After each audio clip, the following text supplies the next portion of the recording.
Hello hello. बात है नहीं बेटा। बात है नहीं बेटा। हेलो।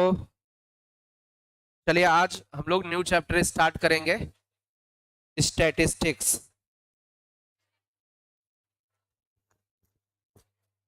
Hello hello hello.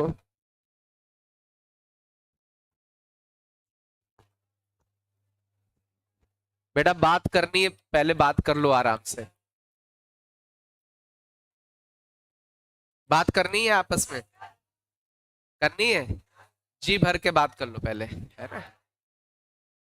फिर बिल्कुल शांत बिल्कुल बैठ जाना है ना। उसके बाद जब बातें सातें हो जाए बढ़िया से।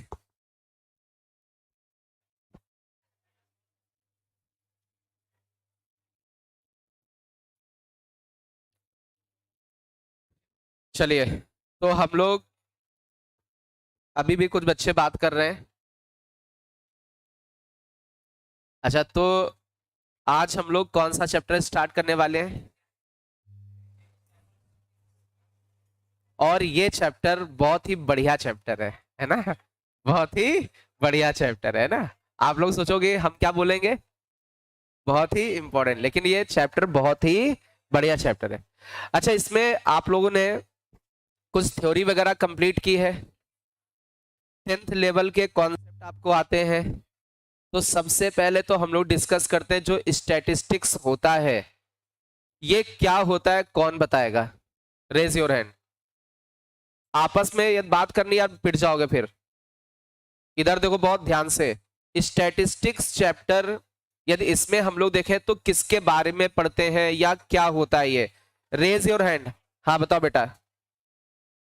आंकड़े निकालने के लिए कौन से आंकड़े। डाटा नहीं डेटा। डाटा बोलते हैं कि डेटा। डेटा है ना। लिखा तो ऐसे ही होता है। ऐसे डाटा है ना। पढ़ते कि क्या है डेटा है ना, ठीक है। पढ़ते डेटा है और लिखा डाटा होता है। चलो भाई। तो इसका मतलब क्या क्या करते हैं इसमें। डाटा डाटा निकालते हैं ना। मतलब एक तरीके से हम लोग डेटा डेटा को फाइंड करके उसकी एनालिसिस करते हैं और उसके बारे में कुछ रिजल्ट देते हैं। मींस एक तरीके से हम लोग ये कह सकते हैं कि स्टैटिस्टिक्स में हम लोग किसके साथ खेलेंगे। डेटा के साथ। है ना, प्ले विद डेटा है ना। तो हम लोग खेलेंगे किसके साथ। डेटा के साथ। सबके पास नोट्स में ये बात तो लिखी होगी। अच्छा डेटा जो अपने होते हैं इनको हम लोग ऑब्जर्वेशंस भी बोलते हैं। क्या बोलते हैं। ऑब्जर्वेशंस। तो ये कितनी तरीके के ऑब्जर्वेशंस होते हैं। दो तरीके के ऑब्जर्वेशंस होते हैं। एक आपका ऑब्जर्वेशन प्राइमरी होता है, एक आपका सेकेंडरी होता है। तो जो प्राइमरी ऑब्जर्वेशन होता है और सेकेंडरी ऑब्जर्वेशन होता है उनमें क्या डिफरेंस है, कौन बताएगा। हाँ बताओ बेटा। प्राइमरी जो होता है वो इटसेल्फ मतलब जो सोर्स है वहां से खुद से कलेक्ट किया जाता है, ठीक। सेकेंडरी दूसरों के द्वारा, मतलब वो दूसरे से किसी ने दूसरे ने कलेक्ट किया होगा। आपने उसकी चीजें चोरी कर ली, है ना। तो वो आपका क्या हो गया, सेकेंडरी। जैसे बैठ जाओ, जैसे बहुत सारे पत्रकार होते हैं तो वो प्राइमरी डेटा इकट्ठा करते हैं, जगह जगह जाते हैं और प्राइमरी चीजें वो लोग क्या करते हैं इकट्ठा करके और फिर दे देते हैं, फिर वो न्यूज पे चलता है। तो वो जो मिल रहा है वो हमें सेकेंडरी मिल रहा है ना। लेकिन जो मेन मेहनत है ना, मेन मेहनत कौन कर रहा है ना, प्राइमरी वाला है ना। तो वो जो इटसेल्फ जो ऑब्जर्वर है, जो ऑब्जर्वर का मतलब जिसने देखा उसने जो डेटा कलेक्ट किया है वो कौन सा हो गया, प्राइमरी। और फिर उसके द्वारा यदि किसी वही सेम डेटा किसी और को दे दिया जाए तो वो डेटा क्या बन जाता है, सेकेंडरी डेटा बन जाता है। अच्छा ये जो डेटा है, ठीक है, जैसे आपने बोला दो तरीके के होते हैं, प्राइमरी और सेकेंडरी। लेकिन इन डेटा को हम लोग तीन टाइप में बांट सकते हैं। बहुत ध्यान से देखना। एक होता है आपका अनग्रुप्ड। क्या होता है, अनग्रुप्ड डेटा। बहुत ध्यान से देखना बेटा। और दूसरा होता है ग्रुप डेटा। दो होते हैं मेन। मेन तो दो होते हैं, एक अनग्रुप्ड होता है, दूसरा ग्रुप्ड होता है। अनग्रुप्ड डेटा और ग्रुप्ड डेटा। ग्रुप्ड वाला जो होता है इसको भी आगे दो टाइप में बांटा गया है। कौन सा? डिस्क्रीट फ्रीक्वेंसी डिस्ट्रीब्यूशन, ये आपको नोट्स में मिला होगा, और दूसरा कंटिन्यूअस फ्रीक्वेंसी डिस्ट्रीब्यूशन। तो जो अपने डेटा है एक्चुअल में जो हम लोग हैंडल करने वाले हैं वो कैसे हो सकते हैं? अनग्रुप्ड हो सकते हैं, डिस्क्रीट फ्रीक्वेंसी डिस्ट्रीब्यूशन वाले हो सकते हैं, और कंटिन्यूअस फ्रीक्वेंसी डिस्ट्रीब्यूशन वाले हो सकते हैं। आईआईटी जेईई में यदि हम लोग देखें तो ये जो चैप्टर अपना स्टैटिस्टिक्स है ये मेंस में आया है, और हर साल इसका एक क्वेश्चन आता ही आता है। और जितना मैं आपको पढ़ाऊंगा यदि आपने उतना अच्छे से कर लिया, देख लिया, समझ लिया और वो सारे क्वेश्चन लगा लिए तो आपका आधा भी क्वेश्चन गलत नहीं होगा। इतनी बात समझ में आ रही है? मतलब आधा भी क्वेश्चन गलत नहीं होगा। आ रही बात समझ में? तो अच्छा, अब इसमें जैसे हमने हमारे पास डेटा है तो तीन चीजें और लिखी होंगी। स्टैटिस्टिक्स में हम लोग करते क्या है? डेटा को क्या करते हैं? कलेक्ट करते हैं। कलेक्ट करने के बाद उसकी एनालिसिस करते हैं, और एनालिसिस करने के बाद रिजल्ट देते हैं। अच्छा, यहां पर ये जो अनग्रुप्ड वाला है, तो अनग्रुप्ड का मतलब कैसा डेटा होता है? फैला हुआ। अरे बोलो भाई, फैला हुआ। जैसे मान लीजिए ये सब बच्चे बैठे हैं, इनके 120 में से 5 आ गए, इनके 10 आ गए, इनके 12 आ गए, उनके 15 आ गए, उनके 23 आ गए, इनके 15 आ गए, उनके 0 आ गए, उनके -2 आ गए, उनके -3 आ गए। ये सब बिखरा हुआ डाटा है। अरे बोलो भाई, तो इस तरीके के डेटा को हम लोग क्या बोलते हैं? Ungroup data. अब जैसे इसी को थोड़ा सा और अच्छे ढंग से लिखें तो अच्छे ढंग से लिखना मतलब ग्रुप्ड। ग्रुप्ड का मतलब इकट्ठा, इकट्ठा कर देना एक जगह। एक मींस वो बिखरा हुआ था, किसी किसी का अलग अलग इंडिविजुअल था। अभी ये क्या होगा? ग्रुप में। ग्रुप में जैसे मान लीजिए इसे बहुत सारे बच्चे जिनके 5 नंबर आए होंगे, तो ऐसा लिखा होगा 5 नंबर आए हैं जिनके वो कितने बच्चे हैं। तो नंबर जिनके आए उनका वो एक्सआई होता है, और जितने बच्चे हैं वो एफआई फ्रीक्वेंसी होता है। आरी बात समझ? इसी को और अच्छे ढंग से लिख सकते हैं। तो डिस्क्रीट वाला था कि कितने बच्चे 5 नंबर वाले हैं, इसी को और अच्छे से और भी छोटे ढंग से लिख सकते हैं कि 0 से 10 तक के नंबर, 0 से 10 तक नंबर कितने बच्चों के आए हैं। तो वो कौन सा हो जाता है? Continuous frequency distribution. मतलब जो बिल्कुल फैला हो वो अनग्रुप्ड। इंडिविजुअल हो। और ग्रुप्ड कितने तरीके का? 2 तरीके का। तो ये उतना आपका कलेक्टेड नहीं होता, जितना ज्यादा कलेक्टेड कौन सा होता है? कंटिन्यूअस, क्योंकि इसमें इंटरवल होता है। आ रही बात समझ में? इसमें तो कोई दिक्कत नहीं। अच्छा, इसके बाद ये कोई आईआईटी जेईई में क्या ये क्वेश्चन पूछेंगे कि बेटा स्टैटिस्टिक्स क्या होता है या डेटा कितनी तरीके के होते हैं, है ना? ये तो बस हम लोगों के नॉलेज के लिए है कि ये ऐसा है। बट आपकी आईआईटी जेईई में जो आप में क्वेश्चंस आए हैं वो मीन से रिलेटेड क्वेश्चंस हैं। किससे? देखा गया कि हर साल या हर दूसरे साल मीन का क्वेश्चन आ जाता है। सिंपल मीन जो आप लोग 10th क्लास में पढ़ते हो। अरे 10th क्लास में आपने मीन पढ़ा है, फिर क्लास 11th में भी मीन पढ़ा होगा। जैसे अरिथमेटिक मीन, ज्योमेट्रिक मीन और हार्मोनिक मीन, ये simple simple weighted mean, combined mean, ये सारी चीजें पढ़ते हैं। तो ये सारी चीजें आप लोगों ने नोट्स में देखी होंगी जो हमने आपको लेक्चर भेजे थे। तो थोड़ा सा एक बार हम लोग डिस्कस कर लेते हैं। सबसे पहले मीन की बात करते हैं, बहुत ध्यान से देखना। अब यहां से थोड़ा सा लिख लेना है आपको, ठीक है? जो मेरी बात समझो, जो हम आपको पढ़ाने जा रहे हैं फर्जी की चीजें लिखनी नहीं, क्योंकि वो आपके पास नोट्स में, लेकिन ये एज अ रिवीजन है, आप ये समझो। या रिवीजन भी मत सोचो ये पूरा मैं पढ़ा रहा हूं। जो इंपॉर्टेंट है, जिसकी मुझे प्रैक्टिस करनी, वो मेन चीज, मुझे थ्योरी पे उतना ज्यादा फोकस नहीं करना। जैसी चीजें आती बिल्कुल वैसा फोकस करना है। जैसे बात करें मीन की, तो मीन हम लोग निकालने वाले किसका? अनग्रुप्ड डेटा का। किसका? अनग्रुप्ड। जैसे मान लीजिए यहां पर फर्स्ट ले लेते हैं हम लोग अनग्रुप्ड। कुछ बच्चों का इसका फॉर्मूला भी आता होगा। अनग्रुप्ड डेटा का मीन, जैसे मान लीजिए बहुत सारे ऑब्जर्वेशन है, एक ऑब्जर्वेशन x1 है, दूसरा x2, तीसरा x3, ऐसे करते करते कितने ऑब्जर्वेशन? xn। तो ये जो ऑब्जर्वेशंस हैं अनग्रुप्ड वाले, जो फैले हुए ऑब्जर्वेशंस हैं, इनका मीन कैसे निकालते हैं? सभी ऑब्जर्वेशंस का sum upon number of observation, इसी को हम लोग क्या बोलते हैं? मीन। एक्स बार का मतलब इन नंबर्स का क्या है? मीन है। अच्छा, इसी को थोड़ा सा और छोटे ढंग से लिख सकते हैं सिग्मा के टर्म में। Sigma sum of all observation upon number of observations. ये बात समझ में आई? तो ये किसके लिए था?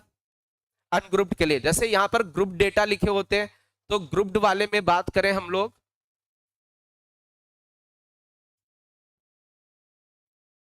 ग्रुप डेटा में। तो ग्रुप डेटा के केस में जो मीन होता है, सबसे पहले तो ग्रुप डेटा में कैसे आपको टेबल गिवन होगी, एक एक्सआई और एफआई के बीच में आपको टेबल गिवन होगी। जब एक्सआई और एफआई के बीच में टेबल गिवन होती तो उसको हम लोग कौन से डेटा बोलते हैं, डिस्क्रीट फ्रीक्वेंसी डिस्ट्रीब्यूशन। तो जैसे ये x1 है, ये f1, ये x2 है, ये f2, ऐसे करते करते xn fn मींस ये जो डिस्ट्रीब्यूशन दिया हुआ वो कौन सा डिस्ट्रीब्यूशन है, डिस्क्रीट फ्रीक्वेंसी डिस्ट्रीब्यूशन। इस केस में जो आप मीन निकालोगे, मीन निकालने का तरीका होगा sigma xi into fi upon number of मतलब जितने भी ऑब्जर्वेशन है मीन सिग्मा ऑफ fi। आ रही बात समझ में? अच्छा, इसमें एक चीज दो बेटा, ये दो तरीके के होते हैं ग्रुप्ड वाले। ये कौन सी इंफॉर्मेशन है, डिस्क्रीट वाली। अच्छा, कंटिन्यूअस भी इसकी जगह हो सकती।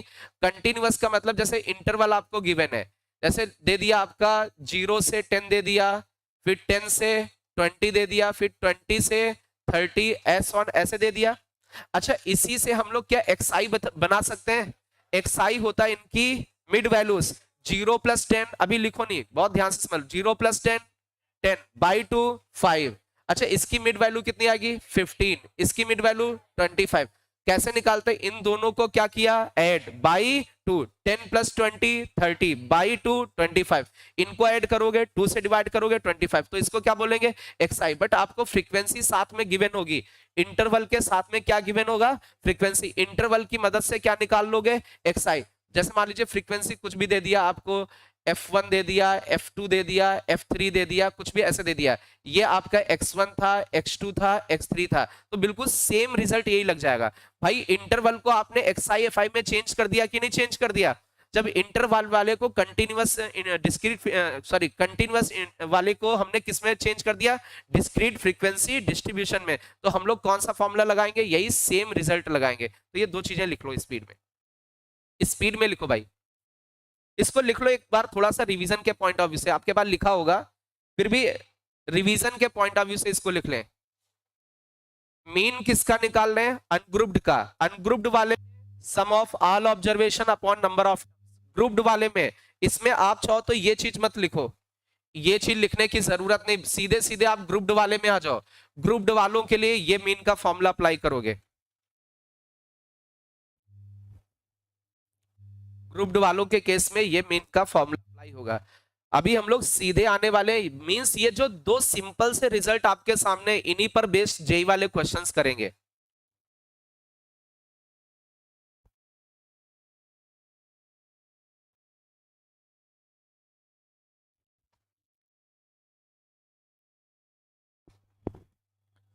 बिना टाइम लॉस किए हम लोग मेन उस पे आते हैं। जो हमने आपको थ्योरी जो लेक्चर्स दिए थे उसमें क्वेश्चंस जेई वाले नहीं थे, आईआईटी जेई वाले क्वेश्चंस नहीं थे, सीधी बात। उसमें केवल हमने वर्ड्स को क्या किया है, सीखा है, जो 10th में स्टैटिस्टिक्स थी, क्लास 11th में थी, केवल वर्ड्स को सीखा। लेकिन जो जेई में आते हैं क्वेश्चंस वो अभी हम लोग करने वाले हैं, और हमें यही क्वेश्चन करने जो जैसे आते हैं। वो तो बस चीजें सीखी कि अच्छा इसमें स्टैटिस्टिक्स में ये होता है, इतने तरीके के डेटा होते हैं, ये डेटा होते हैं। और जिन्होंने लेक्चर कंप्लीट नहीं किया यार, वो फिर है ना, वो उनकी रेस्पॉन्सिबिलिटी है, वो मेरी रेस्पॉन्सिबिलिटी नहीं, मैं उसी हिसाब से लेके चलो। हाँ, ये है कि मेन पॉइंट्स जो हैं उनके फॉर्मूले लिखवा दे रहा हूं मैं। आईआईटी जेई में यहां से शुरुआत हुई है, इन पर बेस्ड आपके क्वेश्चंस आए हैं, लिख गया सभी का। चले इसी पर बेस्ड हम लोग कुछ क्वेश्चंस लेते हैं, जो प्रीवियस ईयर के मींस जितने भी क्वेश्चंस करने वाले हैं सारे के सारे कहां के क्वेश्चंस हैं, प्रीवियस ईयर के आईआईटी जेई के क्वेश्चन। किसी के पास दिशा की बुक होगी तो उसमें देखना सीक्वेंस वाइज आपको मिल जाएंगे, उसी सीक्वेंस दिशा की बुक के से हिसाब से उठाए मैंने। चलिए भाई, तो इसमें हम लोग चलते हैं भाई, इसमें कौन से वाले में पड़ा है,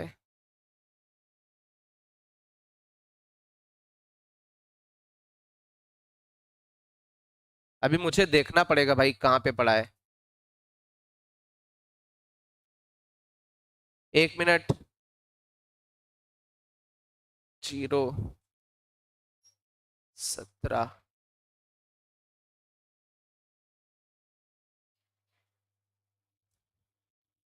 चलिए बेटा बातें नहीं, मैं थोड़ा सा इसको रिवाइज करता हूं। यहां पर क्या लिखा है, मीन लिखा हुआ है, किसका मीन लिखा हुआ है, किसका मीन लिखा हुआ है भाई, मीन्स अनग्रुप डेटा। रॉ का मतलब जो बिखरा हुआ है, कैसा, अनग्रुप डेटा का जो मीन होता है वो क्या होता है, sum of observations upon number of observations. जैसे जो डिस्क्रीट फ्रीक्वेंसी डिस्ट्रीब्यूशन वाले होते हैं उनका मीन क्या होता है, sigma of XI into FI, FI पहले लिखो, एक्सआई है तो प्रोडक्ट, और अपॉन में कितना, सिग्मा एफआई। ठीक है, इसके बाद हम लोग देखें, ये तो चीज लिख चुके होंगे आप लोग, ठीक है, ये कुछ डायरेक्ट मेथड है, डायरेक्ट वही सेम, मींस मीन निकालने का तरीका, इसको डायरेक्ट मेथड भी बोलते हैं, क्या, सिग्मा एक्सआई इंटू एफआई, इसको डायरेक्ट मेथड भी बोलते हैं, अपॉन सिग्मा एफआई। ये जो रिजल्ट है ये कौन सा वाला है, डायरेक्ट मेथड वाला। क्या आपको उसमें आपकी नोट्स में एज्यूम्ड मीन वाला भी था, तो एज्यूम्ड मीन वाले में हम लोग कुछ मान लेते हैं, एज्यूम्ड मीन ए, और फिर क्या लिखते हैं, वहां पर जो मानते सभी ऑब्जर्वेशन में ए को क्या कर देते थे, सब्ट्रैक्ट। एग्जांपल किया बहुत अच्छे से, उसका क्वेश्चन किया हम लोगों ने, जो एज्यूम्ड मीन मानते थे एक्चुअल में वो कौन सी वैल्यू होती थी, मिडिल वैल्यू, उसको हम लोग सभी ऑब्जर्वेशन एक्सआई में सभी जगह क्या कर देते थे, सब्ट्रैक्ट, तो हमें क्या मिलता था, डीआई। उससे होता क्या फायदा था, जो बड़ी बड़ी वैल्यूज थी वो बहुत छोटी छोटी वैल्यूज में, छोटी छोटी कैलकुलेशन में कन्वर्ट हो गए, क्योंकि स्टैटिस्टिक्स में कैलकुलेशन ज्यादा हो जाती। तो ये जो एज्यूम्ड मीन वाला कॉन्सेप्ट है, ये बड़े बड़े ऑब्जर्वेशंस को हम लोग किस में कन्वर्ट कर देते हैं, छोटे छोटे ऑब्जर्वेशन में। तो यहां पर जो मीन का फॉर्मूला हो जाता है वो क्या हो जाता है, assumed mean plus sigma F I into D I upon sigma F आई, और डी आई का मतलब क्या है, एक्सआई माइनस एज्यूम्ड मीन। इतनी बात समझ में आ रही है। फिर इसके बाद आप लोगों ने एनसीईआरटी में एक चीज देखी होगी, स्टेप डेविएशन मेथड, एनसीईआरटी में सुना होगा, कौन सा, 10th क्लास में भी सुना होगा, कौन सा, अरे 10th क्लास की चीज है, कौन सा, स्टेप डेविएशन मेथड। उसमें हमने क्या निकाला, यू आई निकाला। कैसे निकालते हैं, जो ऑब्जर्वेशन है उसमें किसको सब्ट्रैक्ट किया, एज्यूम मीन को, अपॉन क्या कर दिया, एच। ये जो एच है वो हाइट है, हाइट किसकी, वो जो इंटरवल होता है, जैसे 0 से 10, तो इसकी हाइट कितनी हो गई, 10। आ रही बात समझ में। तो जनरली ये कहां पर लगेगा, कंटिन्यूअस फ्रीक्वेंसी डिस्ट्रीब्यूशन वाले में। एच क्या है, क्लास साइज हो गया। अब इसमें मीन का फॉर्मूला क्या होगा, assume mean plus sigma of F I you I upon sigma F I into H. ये बात समझ में आ रही, तो आप लोग ये वाले जरूर लिख लो भाई। डायरेक्ट मेथड तो आपने लिख लिया है, एक मिनट बेटा, क्या डायरेक्ट मेथड आपने लिख दिया है और अनग्रुप्ड वाला भी लिख गया है। तो अभी इसके बाद बस एज्यूम्ड मीन मेथड। कुछ बच्चे कह रहे हैं सर इसको बड़ा कर दो, तो इससे बड़ा नहीं हो सकता है, ये इतना बड़ा हो सकता है। तो मैं यहां लिख दे रहा हूं, ये एज्यूम्ड वाले में जो मीन होगा, X bar equal to assumed mean plus sigma F I D I upon sigma F I, ये फॉर्मूला भी लिख लें आप। और स्टेप डेविएशन वाले में जो मीन होगा वो होगा ए प्लस सिग्मा, बेटा आपस में बात नहीं, F I you I upon sigma F I into H. इसको लिख लें भाई स्पीड में।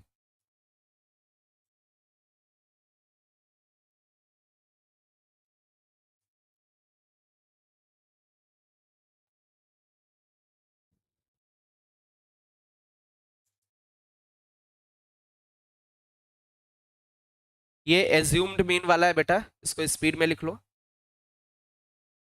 एज्यूम्ड मीन से फायदा क्या होता है, बड़े बड़े ऑब्जर्वेशन, बड़ी बड़ी कैलकुलेशन को हम लोग क्या कर लेते हैं, छोटा कर लेते हैं। Where A is assumed mean, assumed mean generally middle value होती है किसकी, जो ऑब्जर्वेशंस होंगे उसमें देखना बीच वाली वैल्यू कौन सी दिख रही, बस उसी को हम लोग एज्यूम्ड मीन मान लेते हैं। लिख गया सभी का। अभी हम लोग क्वेश्चंस करते हैं, सीधे आईआईटी वाले क्वेश्चंस पे पहुंचते हैं। थोड़ा सा स्पीड में लिखें।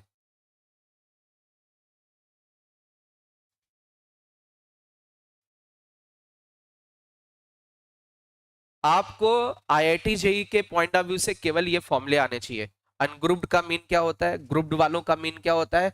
और वो लोग तो ये भी नहीं यूज कराते, एज्यूम्ड और स्टेप डेविएशन भी यूज नहीं कराते। अभी तक जितने भी जेई में क्वेश्चंस आए कहीं भी हम लोगों ने क्या यूज नहीं किया है, एज्यूम्ड मीन और स्टेप डेविएशन मेथड यूज नहीं किया। मीन सिंपल सा जो ऊपर वाले फॉर्मूले हैं अनग्रुप्ड और ग्रुप्ड वाले, वो मीन के फॉर्मूले हम लोगों ने यूज किए हैं जो भी जेई में क्वेश्चंस आए। हटा दें इसको बेटा। चलिए आगे बढ़ते हैं हम लोग इसमें।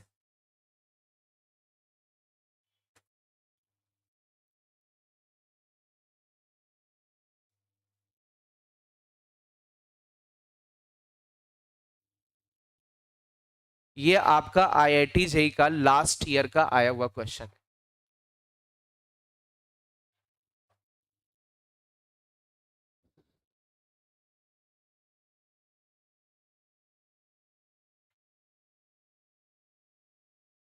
आराम से अच्छे से क्वेश्चन करें।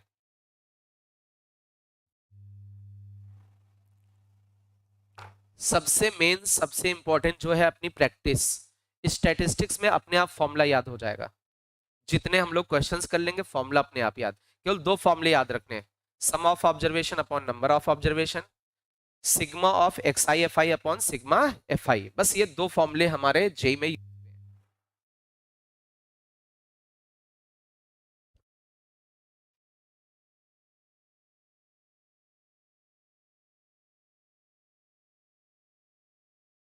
अच्छा ये बताओ, ये ऑब्जर्वेशंस कैसे हैं, अनग्रुप्ड या ग्रुप्ड? अनग्रुप्ड ऑब्जर्वेशंस हैं। तो इन ऑब्जर्वेशंस का आप क्या करोगे? सबसे पहले क्या करोगे? सम निकालोगे। अरे बोलो भाई। अच्छा कितने ऑब्जर्वेशंस हैं? कितने? 10 ऑब्जर्वेशंस हैं। तो इन सभी ऑब्जर्वेशंस का हम लोग क्या करेंगे? सम और अपॉन में क्या कर देंगे? 10। मीन जो भी सम आएगा उसको 10 से डिवाइड कर देना, वही अपना क्या आ जाएगा?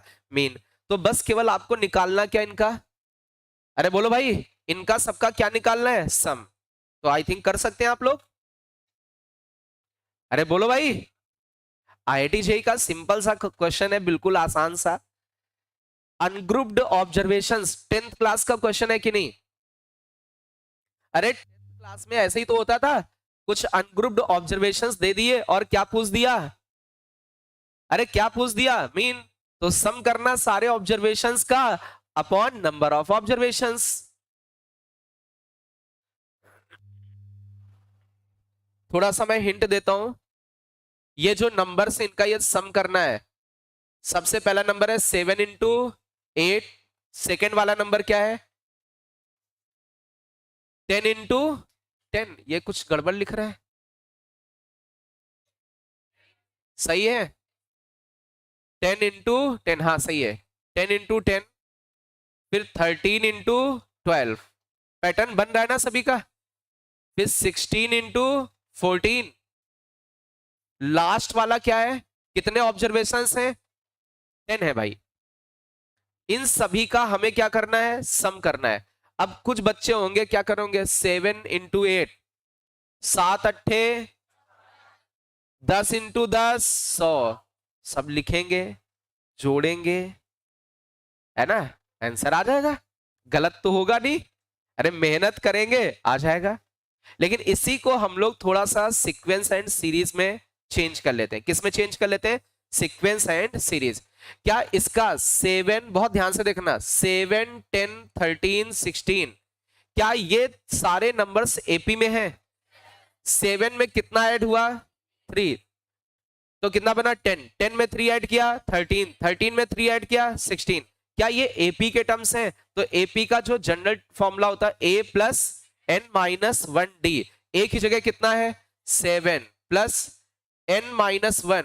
n-1 कॉमन डिफरेंस कितने का है? 3 का है। तो ये इनका जनरल फॉर्मूला आ गया 7 10 13। अभी इसी में मल्टीप्लाई करना है दूसरे वालों का जनरल फॉर्मूला 8 10 12। क्या ये भी नंबर्स एपी में है? अच्छा एपी में इसका फर्स्ट टर्म कितना है? 8। इनका कॉमन डिफरेंस 2। तो इनमें एपी का जनरल टर्म लगाते हैं a+n-1। कॉमन डिफरेंस कितने का? 2 का। क्या इसी को हम लोग टीएन बोलेंगे? इसको थोड़ा सा सिंप्लीफाई कर ले हम लोग टीएन को, तो ये कितना बचेगा? 3n। अरे बोलो बेटा। 3n+11 नहीं बेटा, 3n+4। अच्छा यहां पर क्या बचेगा? 2n+6। क्या ये बचेगा टीएन? क्या इसको मल्टीप्लाई करके बता सकते हो आप? अरे मल्टीप्लाई करके बता सकते हो, थोड़ा सा मल्टीप्लाई करके बताओ।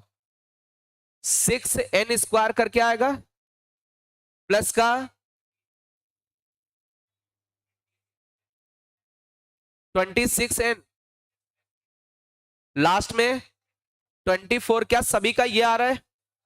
अरे सीक्वेंस एंड सीरीज इतना तो पढ़ा होगा ना, ये भी 10th क्लास की चीज है। अरे टीएन पता मुझे, तो क्या एसएन निकाल सकते हैं? एसएन का फॉर्मूला क्या होता है सम का? Sigma TN. अरे बोलो भाई, अरे टीएन के आगे सिग्मा लगा दो, वही तो सम होता है। तो हमने क्या लगाया? सिग्मा। सिग्मा टीएन की जगह कितना है? 6n² प्लस 26n प्लस का 24। आपस में डिस्कस नहीं बेटा, 6 बाहर हो गया, n² का सम। अरे n² का सम, n प्लस 1 2n+1/6, क्या ये होता है? अच्छा 26 बाहर हो गया, sigma of N, sigma of N कितना होगा? n+1/2। अच्छा 24 कांस्टेंट है, तो 24 अलग इंटू नंबर ऑफ टर्म्स, ये तो होता है कांस्टेंट को n टाइम्स कर दिया। तो ये सम निकाला हम लोगों ने, क्या? Sn। बट n की वैल्यू बेटा कितनी है? नंबर ऑफ टर्म्स कितने हैं? 10 है, तो n की जहां जहां n दिख रहा है वहां वहां 10 रख दीजिए, सम आ जाएगा। थोड़ा सा स्पीड में लिखो। ये आईआईटी जेई का क्वेश्चन था, स्टैटिस्टिक्स में किसको मिक्स कर दिया उन्होंने? सीक्वेंस एंड सीरीज को। हम लोग बस प्रीवियस ईयर के क्वेश्चंस इसमें प्रैक्टिस करेंगे, बढ़िया बढ़िया।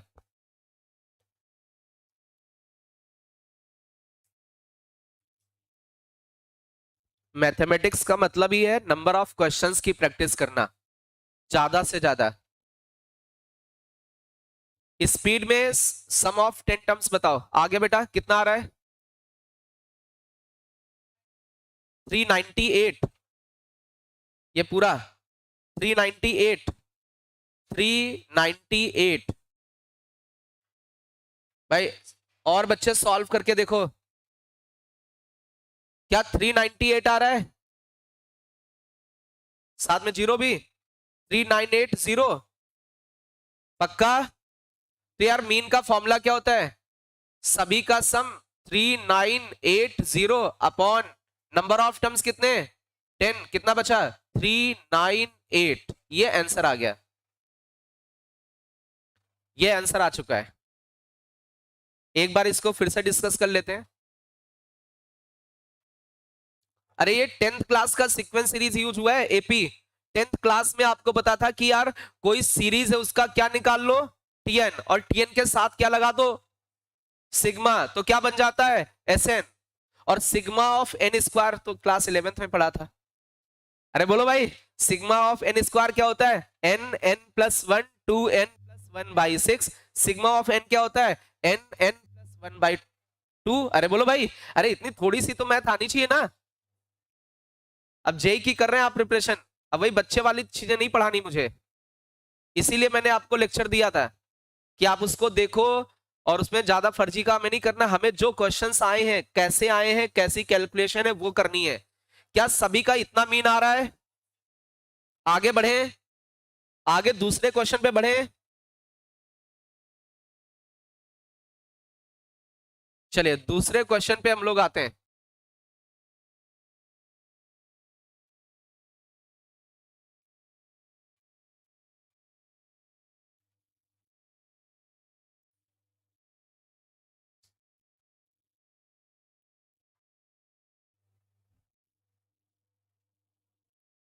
और बड़ा कर दे क्वेश्चन।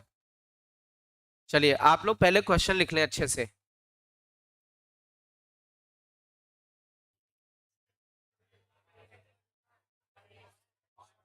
अच्छा मैं सोचा ये कहाँ, ये भी होने लगा इसमें है?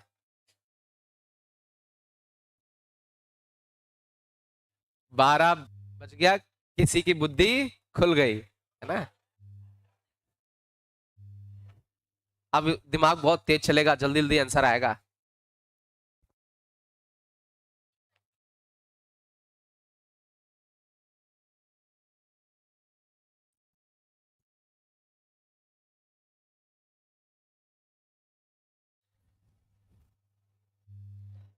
सही चल रही है। क्या 3 बजा है? अच्छा वैसे 3, मैंने सोचा 3 बजा है।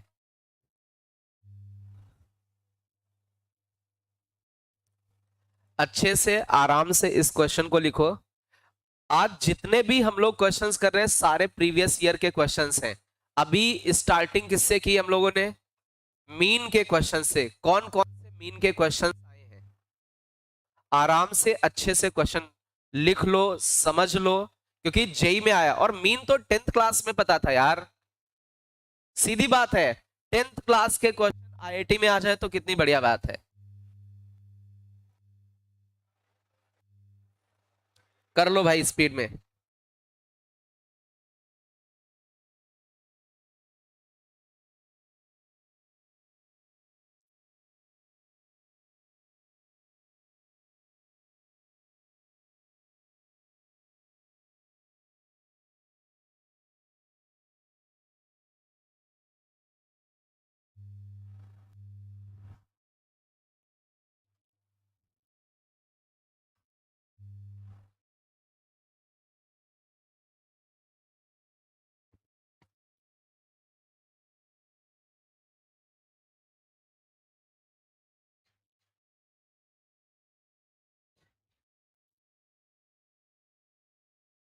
आराम से अच्छे से क्वेश्चन लिखें।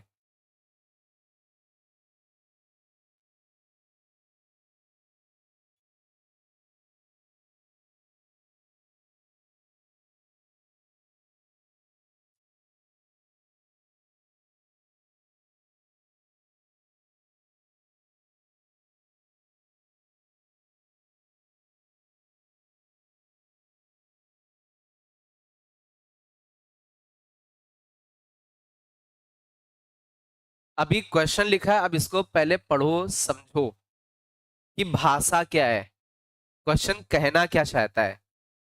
अच्छे से पहले क्वेश्चन समझें। ये नहीं कि क्वेश्चन देखा नहीं सॉल्यूशन आना चाहिए, ऐसा नहीं हो सकता है ना। आराम से पहले क्वेश्चन समझने की कोशिश करो, क्योंकि ये प्रीवियस ईयर के क्वेश्चंस हैं, तो ऐसे तो नहीं होंगे, कुछ तो होगा। मीन पर बेस्ड प्रीवियस ईयर के अच्छे क्वेश्चंस हैं। और स्टैटिस्टिक्स में हम आपकी इतनी बढ़िया नोट्स बनवा देंगे कि आप इन क्वेश्चंस को तो जरूर अच्छे से रिवाइज करके जाना, आगे कुछ पढ़ने की जरूरत नहीं। आपको खुद से स्टैटिस्टिक्स की प्रैक्टिस करने की जरूरत नहीं होगी। बस केवल आप नोट्स रिवाइज कर लेना, जो अपनी थ्योरी है और ये जो प्रैक्टिस चल रही है, जो मेन है प्रैक्टिस। चलिए, आई थिंक बहुत सारे बच्चों ने क्वेश्चन पढ़ लिया होगा, समझ लिया होगा। अभी इसको हम लोग देखते हैं कि क्या कहना चाहता क्वेश्चन। समझ लिया? आंसर भी आ गया? कितने बच्चों का आंसर आ गया? गुड, बहुत सारे बच्चों का आ गया। तो देखते भाई, द मीन एज, कौन सी एज? मीन मतलब मीन दे रखा है ना। मीन एज ऑफ कितने टीचर्स? 25 teachers in school. कितना है मीन? 40 है। मींस मीन एज दे रखी है और टीचर्स कितने हैं? 25 टीचर्स हैं, ठीक है। अच्छा आगे देखें, एक टीचर क्या हो गया? रिटायर हो गया। किस एज में? 60 की एज में। अब जब वो रिटायर हो गया तो वहां एक टीचर की कमी हो गई, तो एक नया टीचर वहां अपॉइंट हुआ है ना उसके प्लेस पर। और फिर क्या देखा गया है? मीन एज, क्या क्या देखा गया? मीन एज कितनी हो गई? अरे मतलब इसका मतलब वो टीचर कैसा आया होगा? बुढ़ा ज्यादा नहीं आया होगा, है ना। उसकी एज कम रही होगी, है ना। चलो भाई आगे देखते हैं। देन एज ऑफ, आपको क्या बताना है? जो वो नया बंदा आया है, वो जो नया टीचर है, उसकी एज क्या होगी। तो एक काम करते, जितने अभी स्टार्टिंग में जो 25 टीचर थे, जो पुराना वाला सिस्टम था, उस पुराने वाले में जब वो पुराना टीचर था तो उसमें हम लोग जितना भी एज है सभी टीचर्स का सम निकाल लेते हैं। मेरी बात समझना, we know that mean equal to क्या होता है? Sigma sum of all observations upon, अरे बोलो भाई, नंबर ऑफ ऑब्जर्वेशंस। मीन कितना गिवन है? मीन कितना गिवन है? 40। अच्छा, सभी की एज का sum upon number of teachers. तो यार यहां से ये मिल जाएगा, जितने 25 टीचर थे उनकी एज का सम क्या होगा। तो सिग्मा ऑफ एक्सआई, ये किसको रिप्रेजेंट कर रहा है? जितने 25 टीचर है उनकी एज को ऐड कर दे तो वो सिग्मा एक्सआई है। ये कितना आएगा? 40 इंटू 25, 1000। इतनी बात समझ में आई? अच्छा, ये किन टीचर्स की एज का सम है? जब पुराना वाला टीचर ऐड था। अच्छा, अब इसके बाद एक टीचर इसमें से, अब ये कितने टीचर थे? 25। इसमें से एक टीचर चला गया। तो अभी हम लोग देखें सम ऑफ, बहुत ध्यान से देखना, सम ऑफ एज ऑफ 24 टीचर्स। कितने टीचर्स का? जो बचे 24। तो एक चला गया, किस एज का चला गया? अच्छा, वो 60 साल का हो गया था इसलिए रिटायर हो गया है ना, वो चला गया। तो एक 60 साल वाला बुड्ढा चला गया जो सटक गया था, उसको कॉपी वॉपी दे देते, मार उड़ा देता है ना, तो वो चला गया। अब ये चला गया तो बचे कितने टीचर? तो यार इनकी एज का सम भी तो कुछ बचा होगा। कितना बचा? कितना? 900 पक्का। तो ये किसका सम बचा? जो 24 टीचर बचे हैं उनका सम बचा। अब इसके बाद एक नया टीचर आता है, तो जैसे ही नया टीचर आया तो कितने टीचर हो जाएंगे? 25 पूरे टीचर हो जाएंगे, और उनका एवरेज कितना हो गया? तो अब नया वाला सिस्टम आ जाएगा। नए वाले सिस्टम में जो मीन है वो न्यू, मीन फॉर न्यू है ना, यहां पर ये न्यू एक्सआई होगा और अपॉन एन, ये सब कुछ न्यू है, ये सारी चीजें क्या है? न्यू सिस्टम के लिए। तो मीन कितना हो गया नया? अरे 39। अरे बोलो भाई। और सिग्मा देखें बेटा, जो न्यू सम होगा वो देखते हैं कितना है। नंबर ऑफ टीचर्स कितने? 25। तो यार ये जो 25 टीचर्स हैं, इन टीचर्स का जो एज का सम आएगा, एज का सम आएगा ये न्यू वाला, वो कितना आ जाएगा? एक लोग बताओ भाई। 975। 975 पक्का? अरे बोलो भाई, ये कितने टीचर्स की एज का सम है? कितने? 25 टीचर। और इसमें कितने टीचर? अब इसमें समझो बेटा, वो जो 24 थे वो बचे वाले थे, और इसमें वो 24 तो है ही है, एक नया वाला भी है। नहीं समझ रहे हैं? अरे ये पुराने, ये जो 24 के 24 है, इसमें प्रेजेंट है कि नहीं? अरे इसमें से तो कोई गायब हुआ नहीं, एक नया वाला भी बनता, तो टोटल से इन 24 की एज सब्ट्रैक्ट कर दे तो कितना बचा? 975। ये 25 की एज का सम है, और उसमें से 24 की एज का सम सब्ट्रैक्ट कर दें तो बचा वो जो नया वाला आया था उसकी एज कितना? 35। मेरे से बुढ़ा था थोड़ा सा। ठीक है, इतनी बात समझ में आ गई? तो कौन सा ऑप्शन करेक्ट हो गया? डी ऑप्शन करेक्ट हो गया। अभी इसमें किसी को कोई डाउट है? अब तुम यार ये बात ना समझ पाना कि 25 थे, एक चला गया, 24 बचे, अब वही 24 इसमें भी हैं, और एक नया आया, 25 हो गया, अब ये घटा क्यों दिया? तो थोड़ा योगा योगा करने की जरूरत है। बाबा रामदेव की शरणों में चले जाना है ना, 8-10 दिन बिता के आना फिर, है ना? ठीक है, लिख लो भाई स्पीड में। अरे भाई 25 लोग थे, एक चला गया, गुजर गया, बचे कितने? वह 24 के 24 में है नहीं, और एक नया आ गया, तो हो गए 25, और 25 का सम इतना और 24 का इतना, तो इन 25 में से 24 भगा दो तो नया वाला कितना? वो आ गया। अरे कितना? इतना। अरे बोलो भाई, आ गया। आगे बढ़े। लिख गया सभी का? लिखो, आराम से लिख लो।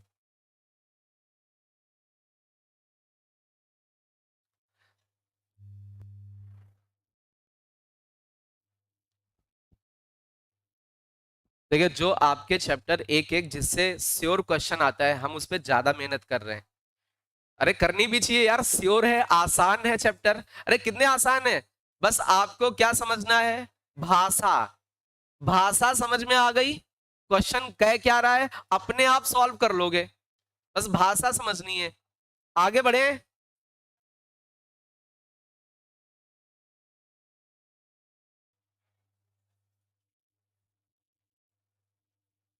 इसके बाद हम लोग आते हैं, आराम से अच्छे से क्वेश्चन लिखें पहले। जितने भी क्वेश्चन आप जाना, दिशा वाली बुक उठाना, सीक्वेंस में मिल जाएंगे, थोड़ा अलग अलग दूरी दूरी पे लिखेंगे, मिलेंगे, क्योंकि मैंने मीन वाले पिक किए हैं। बीच बीच में कहीं मीडियन भी आ गए क्वेश्चंस, तो जहां जहां मीन वाले क्वेश्चंस होंगे आप सीक्वेंस से आपको मिलते चले जाएंगे। दिशा वाली बुक में, अरिहंत वाले बुक में स्टैटिस्टिक्स चैप्टर अलग से नहीं दिया है, दिशा वाले में गिवन है, तो अरिहंत वाले में वो मिक्स है मिसलेनियस करके, तो वहां से मैंने पिक नहीं किया, इसमें इजिली मिल गए।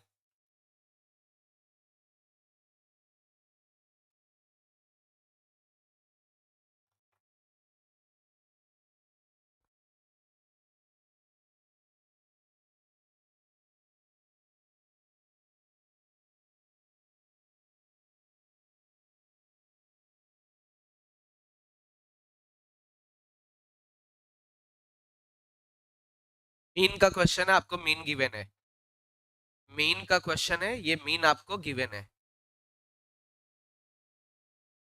अच्छे से आराम से क्वेश्चन लिखें, आईआईटी का क्वेश्चन है, मीन का क्वेश्चन है, लेवल का क्वेश्चन है, ज्यादा थोड़ा 11th मिक्स कर देंगे।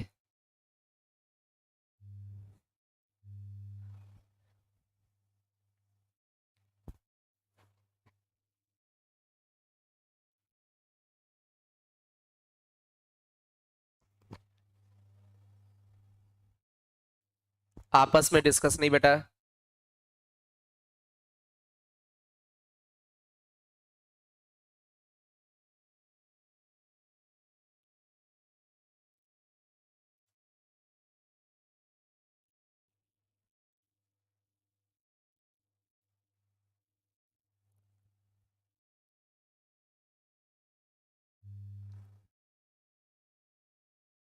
क्या सभी का क्वेश्चन लिख गया?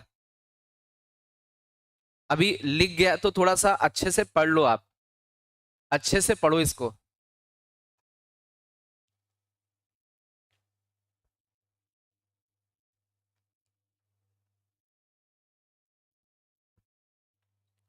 अच्छा, ये कौन सा डिस्ट्रीब्यूशन है, कौन से ऑब्जर्वेशंस हैं? डिस्क्रीट फ्रीक्वेंसी डिस्ट्रीब्यूशन मींस आपको एक्स आई गिवन है और क्या गिवन है, एफ आई गिवन है। जब एक्स आई की वैल्यू कितनी होगी, 0, तो उसके सामने एफ आई कितना होगा, एन सी 0। जब एक्स आई की वैल्यू 2 होगी तो उसके सामने एन सी 1। एक्स आई की वैल्यू 4 होगी तो उसके सामने एन सी 2। एक्स आई की वैल्यू 8 होगी तो उसके सामने frequency N C 3। Dash dash dash dash X I की वैल्यू कितनी होगी, 2 की पावर n, तो उसके सामने फ्रीक्वेंसी एन सी एन। ये आपको टेबल गिवन है। मीन का फॉर्मूला आता है आपको, अरे मीन का फॉर्मूला आता है डिस्क्रीट फ्रीक्वेंसी डिस्ट्रीब्यूशन में। तो मीन के फॉर्मूले में हमें किसकी जरूरत पड़ती है, एक्स आई और एफ आई के प्रोडक्ट के सम की जरूरत पड़ती है। तो इनका प्रोडक्ट कर लेते हैं भाई। इनको यदि आपस में मल्टीप्लाई करोगे x I into F I, तो ये कितना बचेगा, 0। ये कितना बचेगा, 2 टाइम्स एन सी 1। ये कितना बचेगा, 4 टाइम्स एन सी 2। ये 8 टाइम्स एन सी 3। और लास्ट वाला क्या होगा, 2 की power N N C N. क्या ये बात समझ में आई? तो क्या एक्स आई एफ आई आपको समझ में आ रहा है? चलिए, तो अभी हम लोग मीन का फॉर्मूला अप्लाई करते हैं। चलिए, जिससे पूछेंगे वो बताएगा। आप बताओ बेटा मीन का फॉर्मूला। हाँ, आप बताओ। नहीं पता है? परसों पढ़ाया नहीं था, भूल गए? परसों पढ़ाया था, नहीं आए थे? अच्छा, आए नहीं थे। परसों पढ़ाया था मीन का फॉर्मूला, तुम आए नहीं गुरु। तो परसों ऐसे कुछ लिखा था, सिग्मा एक्स आई एफ आई, नहीं पढ़ाया था ऐसा? अपॉन में सिग्मा एफ आई। आज जिक्र नहीं किया है, लेकिन परसों तो किया था, है ना? आज कहाँ पढ़ाया, आज इसलिए तो आप लोग बता नहीं सकते थे, है ना? परसों पढ़ाया था, है ना? अरे इतनी बात समझ में आई? चलो भाई, तो इनका ये 0 लिखा, उसके आगे 2 एन सी 1, उसके आगे 4 एन सी 2, उसके आगे 8 एन सी 3, और कहां तक गए, 2 की power N N C N upon में सिग्मा ऑफ एफ आई। ये एफ आई दिख रहा है बेटा, इनका सबका सम कर दे। अरे ये जो एफ आई है सभी का सम, सबसे पहला एफ आई एन सी 0, उसके आगे एन सी 1, उसके आगे एन सी 2, उसके आगे एन सी एन। ये मीन आ गया। अच्छा ऑप्शन कुछ और है, हैं? ऑप्शन कुछ और है। अब ये तो गड़बड़ ऑप्शन है। इतना इतना तो लिख सकते हैं ना, मीन का फॉर्मूला लगा दिया, मीन में वैल्यूज पुट कर दी हैं, तो थोड़ा इतना लिखो आप, लिखो, इतना अच्छे से आराम से लिख लो।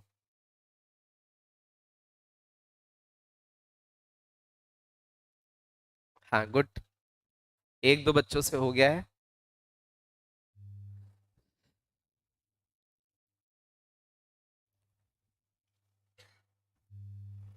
आपको इसमें कुछ दिख रहा होगा, मीन के साथ किसको मिक्स किया है? बाइनोमियल थ्योरम, है ना? आप लोग आई थिंक आईआईटी जेई की कोचिंग करके आए हैं? नहीं, करने आए हैं? तो 10th पास करके आए हैं? 11th पास करके? 11th में कोरोना आ गया था, कोरोनन का चलो छुट्टी बनाते हैं, तो उसमें बाइनोमियल था, है ना, बाइनोमियल उसी में था। चलो कोई कोई दिक्कत नहीं। अच्छा बाइनोमियल थ्योरम में थोड़ा थोड़ा कभी, जैसे मान लीजिए एनसीईआरटी बुक रही होगी आपके पास, है ना, कुछ थोड़ा बहुत बुक हो गया, कभी कभी ऑनलाइन फोन पे सोचा होगा अच्छा 11th क्लास में है, बाइनोमियल खोला साइड में कहीं और चले गए, है ना, ये सब किया होगा, है ना? तो उस समय जब थोड़ा सा पेज खोला होगा बाइनोमियल बाइनोमियल वाला, तो वहां कुछ ऐसा थोड़ा सा तो दिख ही गया होगा झलक। क्या ऐसी झलक दिखी थी? 1 + x की पावर n की ऐसी झलक दिखी थी। अच्छा, तो बेटा इस झलक में इसका फॉर्मूला भी थोड़ा थोड़ा हल्का हल्का धुंधला धुंधला दिखा होगा, तो उसको हम लिख देते हैं, है ना? क्या फॉर्मूला होता है? nc0 x की पावर 0, nc1 x की पावर 1, nc2 x की पावर 2, और कहां तक जाएगा? ncn x की पावर n। ऐसा कुछ झलक पड़ी होगी, है ना? झलक दिखला जा, आ जाए ऐसा ऐसा। अब कुछ बच्चों ने इसके आगे भी थोड़ा सा पढ़ लिया होगा, मन नहीं माना होगा, शांति के लिए आत्मा की, है ना? तो उसको उन्होंने क्या किया होगा, बहुत ध्यान से देखो, x की जगह कर दिया होगा 1 पुट, बोथ साइड x की जगह क्या पुट किया होगा? 1।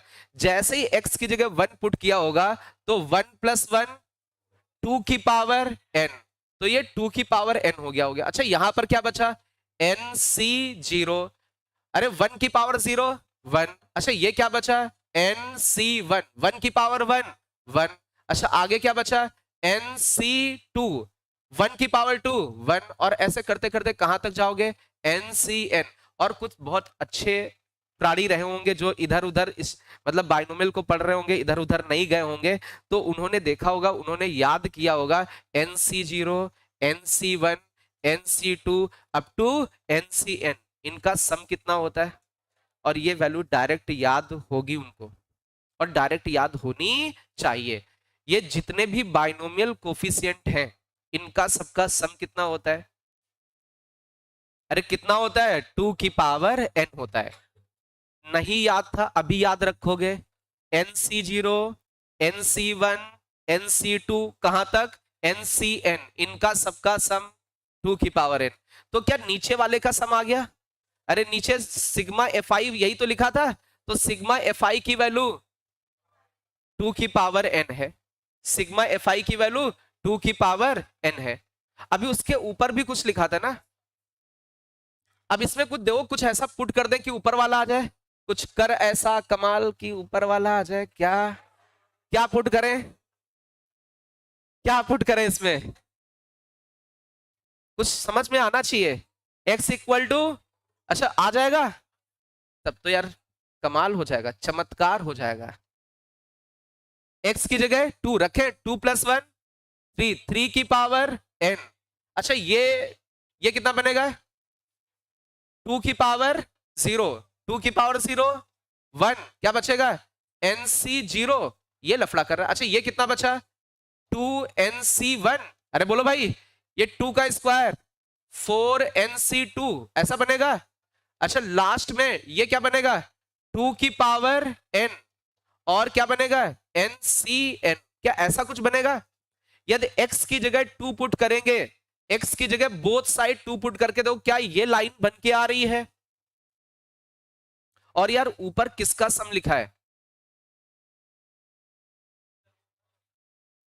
क्या इतना सम लिखा ऊपर? अरे एक तो जीरो से मल्टीप्लाई हो रहा है। थोड़ा सा आप देखें, ये वाला देखें तो ये जीरो तो अलग हो गया। इस वाली क्वांटिटी को देखो, ये वाली क्वांटिटी और ये वाली जो हमने लिखी है डब्बे के अंदर, रेड वाले डब्बे के अंदर, क्या सेम है? अरे 2nc1 4nc2 कहां तक? 2 की पावर n ncn, अरे सेम है कि नहीं? तो यार इसकी वैल्यू निकालनी, तो यार इसकी कभी पड़ी थी वैल्यू? जब c जीरो होता है तो वैल्यू, अरे बोलो भाई, जब nc जीरो होता तो उसकी वैल्यू 1, तो ये प्लस का 1 उधर चला गया। अरे प्लस 1 उधर जाएगा, -1 हो जाएगा पक्का। तो भाई इधर ये 3 की पावर n -1 और ये बचा 2nc1 4nc2 और फिर डैश डैश डैश 2 की पावर n ncn। अब मेरी बात सुनो बेटा बहुत ध्यान से, ये जो चीजें हम लोगों ने लिखी ना, ये लिखना ना पड़े, डायरेक्ट याद होनी चाहिए। जितने भी बाइनोमियल कोफिशिएंट होते हैं उनका सम, अरे उनका सम 2 की पावर n।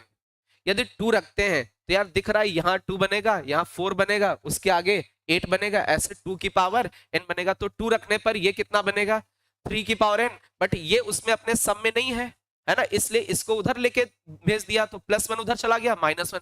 तो 3 की पावर n -1 डायरेक्ट, ये दिमाग में ऐसा चलना चाहिए।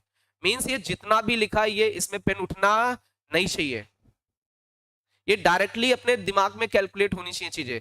तो आप ये लिख लें, ऊपर वाले का भी सम आ चुका है, ऊपर वाले का सम 3 की पावर n -1 और नीचे वाले का 2 की पावर n। तो अभी कुछ उसकी कुछ मीन की वैल्यू दे रखी है,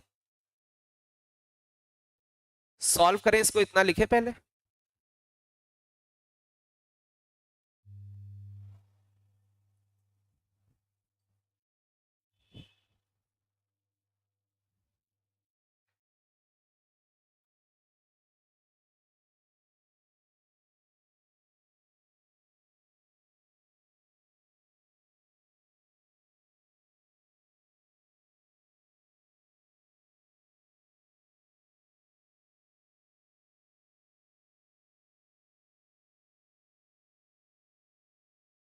चलिए बहुत ध्यान से मेरी बात समझो बेटा, ऊपर वाले का सम कितना है?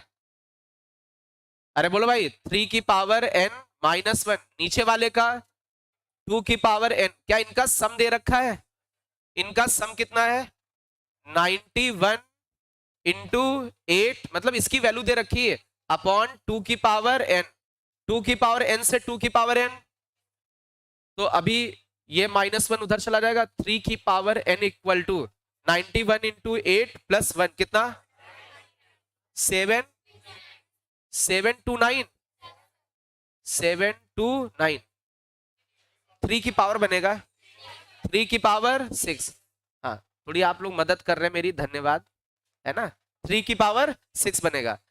अभी n कैसे आएगा? हमें नहीं आ रहा है, पूछ लेते हैं गुरु। भैया n कैसे आएगा तुम बताओ, चश्मा वाले भैया। हाँ पावर है, दोनों इक्वल है, कंपेयर कर दिया है, बहुत जोश में बोला कंपेयर कर दिया है। तो चलो भाई, क्या कर दिया है? कंपेयर कर दिया। तो n की वैल्यू कितनी आ गई? क्या n ही निकालना था? n की वैल्यू 6 आ चुकी है, लिख लो भाई।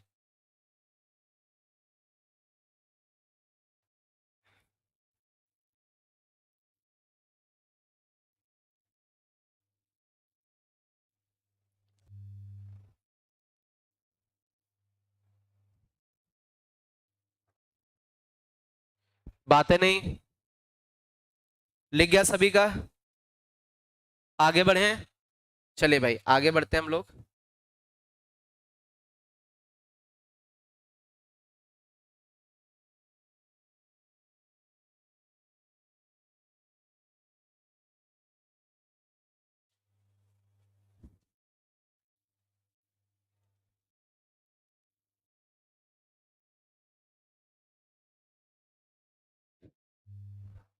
आपस में बिल्कुल डिस्कस ना करो भाई, ये तो आपस में बात करनी तो आराम से बात करो, पढ़ाओ जाके आपस में एक दूसरे से, फिर आ जाओ, नॉलेज ले आओ पहले, है ना? जो अगल बगल वाले नॉलेज दे रहे हैं, महान नॉलेज दे रहे होंगे।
जितने भी क्वेश्चंस हैं अपने सारे के सारे प्रीवियस ईयर के बढ़िया से क्वेश्चंस हैं।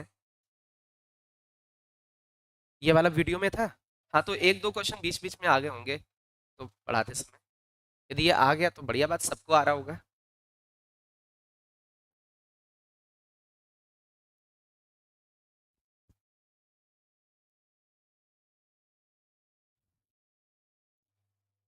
चलिए तो इसको हम लोग देख लेते हैं थोड़ा सा स्पीड में।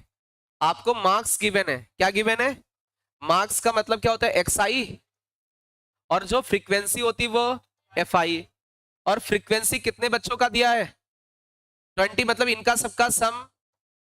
अरे इनका सबका सम 20 होगा कि नहीं होगा?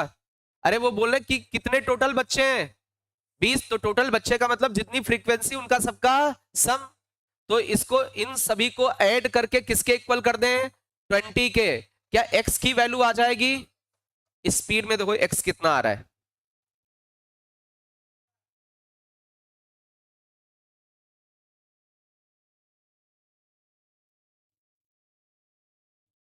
थोड़ा सा सॉल्व करके देखें।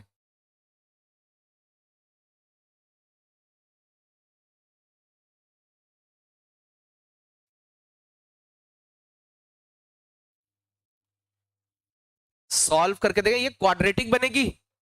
इनका सम करोगे ये क्वाड्रेटिक इक्वेशन बनेगी। a प्लस बी का whole square X plus one का होल स्क्वायर, थोड़ा एक्सपेंड किया, ऐड किया, क्वाड्रेटिक बन गया। ये फैक्टर करने नहीं आते हैं, है ना? तो आप धराचार्य के चरणों में चले जाएंगे और उन्होंने एक सूत्र दिया है धराचार्य ने। धराचार्य का सूत्र है minus B plus minus under root B square minus 4ac upon 2a। गए वहां से रिजल्ट मिला और यहां छाप दिया। जल्दी से बताओ भाई क्या आया? x इक्वल टू 3 और 4 और -3। पक्का? x की वैल्यू 4 और -3। क्या यार x की वैल्यू -3 हो सकती है? यार ये माइनस में फ्रीक्वेंसी हो जाएगी, मतलब बच्चे कितने? -3, -4 और 3। एक बार सही से सॉल्व करो, कितने लोगों का ये 4 और -3 आ रहा है? 4-5 बच्चों का आ रहा है 4 और -3। और कितने लोगों का -4 और 3 आ रहा है? ज्यादा लोगों का आ रहा है। तो ये सब विधायक जीत रहे हैं, तो हम भाई जो जीत रहा है उधर चले जाते हैं। सॉल्व आपको करना है यार। कितना आया? 3, -4। अच्छा अब एक चीज समझो बेटा, ये फ्रीक्वेंसी का मतलब नंबर ऑफ बच्चे। तो यार ये x की वैल्यू क्या -4 हो सकती है? कि नंबर ऑफ बच्चे कितने? -4। -4 ये कब हो कब सकते? इमेजिन भी करेंगे तब भी -4 नहीं होंगे, है ना? कि साला मेरे कितने बच्चे होंगे? इतने। तो उसमें भी -4 नहीं होंगे, है ना? चलो, x की वैल्यू आ गई। तो कौन सा गलत हो गया x? ये बहुत गलत काम कर रहा था, है ना? अरे बोलो भाई। तो x की वैल्यू कितनी? 3। इसमें रखो 3+1, 4 का स्क्वायर, 4 का स्क्वायर 16। अच्छा यहां रखा 3 2 जा 6, 6 से 5 गया 1। यहां रखो 3 का स्क्वायर 9, 3 3 जा 9, 9 से 9 चला गया 0। यहां पर 3। अब निकालना क्या है? अरे क्या निकालना है? 2.8 निकालना है। हाँ। अरे x I into F I mean निकालने के लिए इसकी जरूरत पड़ेगी। तो 2 इंटू 16, 3 इंटू 1, 5 इंटू 0, 7 इंटू 3। अरे यार साला कहाँ दिमाग चल रहा है। मेन चीज ना कल, नहीं, जहाँ मेरा घर है वहीं पास ही में मेरी ससुराल है ना। तो साला कल मैं ससुराल चला गया था इसलिए यहाँ जीरो नहीं लिख पाया है ना। 5 इंटू 0, 0। 7 इंटू 3, 21। अच्छा क्या फ्रीक्वेंसी का सम कितना होगा यार? अरे वो तो पहले से गिवन है। आ रहा है कि नहीं 20? मतलब सही है, सही किया सब कुछ। ये कितना? 56। तो यार मीन का फॉर्मूला तो हर एक छोटे छोटे बच्चे को भी आ रहा होगा। 56/20। कौन सा? यही जो दिख रहा झलक रहा यही वाला है। यही वाला सही है।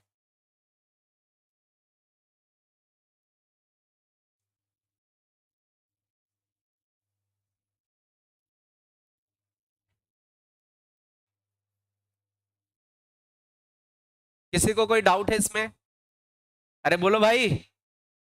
का गुरु बहुत मुस्कुरा रहे हो? हैं? तो काहे मुस्कुरा रहे हो? अबे ससुराल हम गए थे, मुस्कुरा तुम रहे हो है? आगे बढ़े।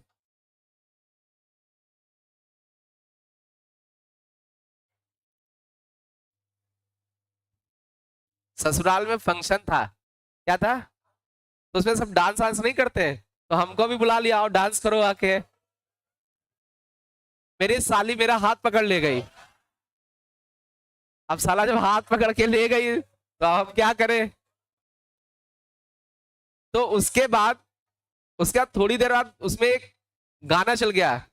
झूठ बोले कौवा काटे, काले कौवे से डरियो, और मैं मायके चली जाऊंगी तू देखते रहियो। तो अब सुनो बेटा।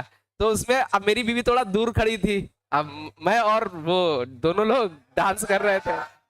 तो मैंने उसको बुलाया, आओ आओ तुम आओ। तो उसने थोड़ा एक्टिंग की है ना। उसके आगे भी आता, मैं दूजा ब्याह रचाऊंगा, तो मैं साली पास चला गया। है ना? है ना? चलो भाई आगे बढ़ते हैं।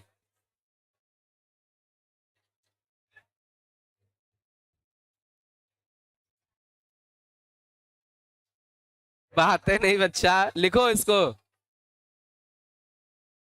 लिखो इसको भाई। इसको आराम से अच्छे से लिखो।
ये वाला क्वेश्चन कर सकते हैं आप लोग।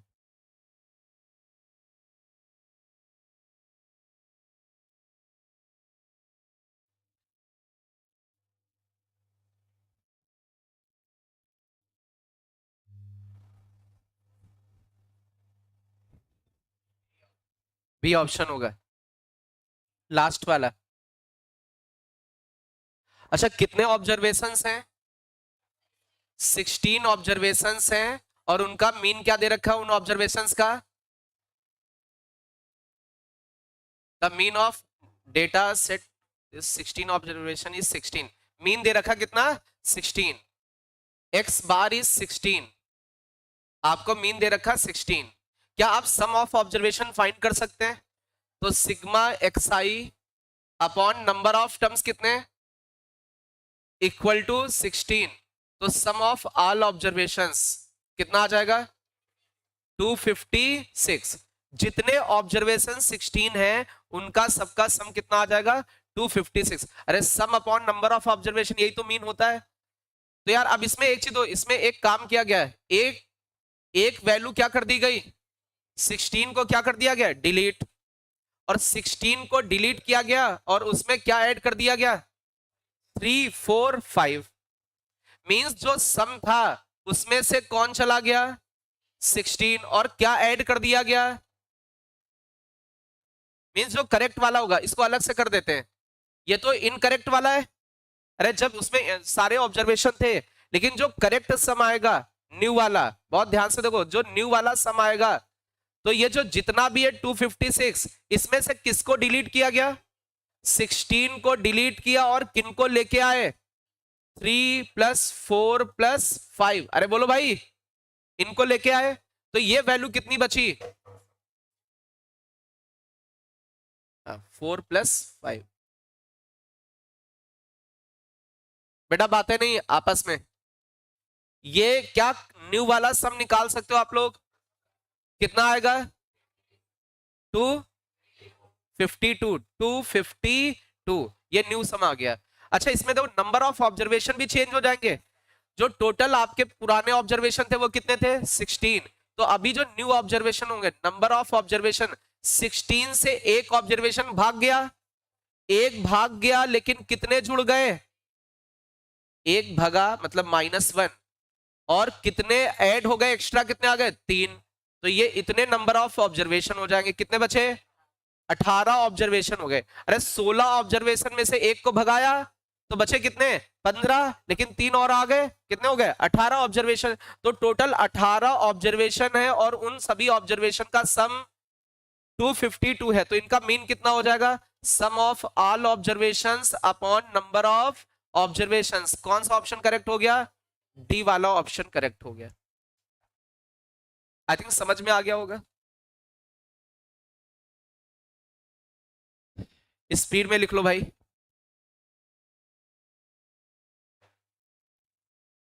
आगे बढ़े।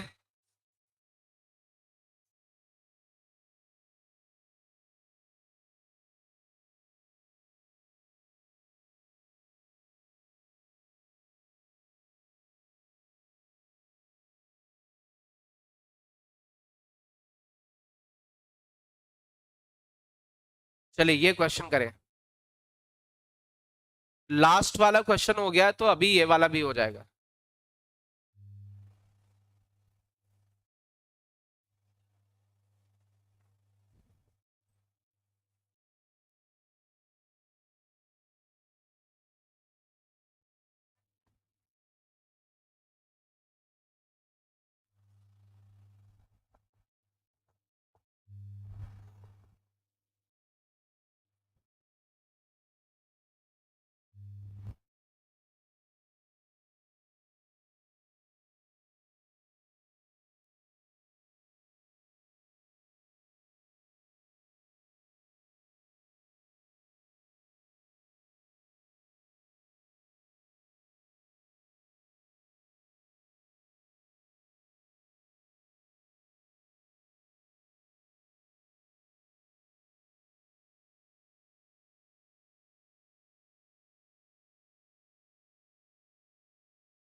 चलिए इसमें इस क्वेश्चन में एक नई चीज सिखाएंगे आपको।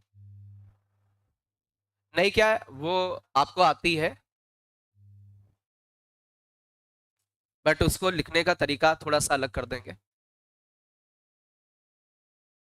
क्या लास्ट क्वेश्चन के जैसा है? अरे बिल्कुल लास्ट क्वेश्चन के जैसा है। जो गलत हो गया उसको भगा दो और जो सही हो गया वो आ जाएगा।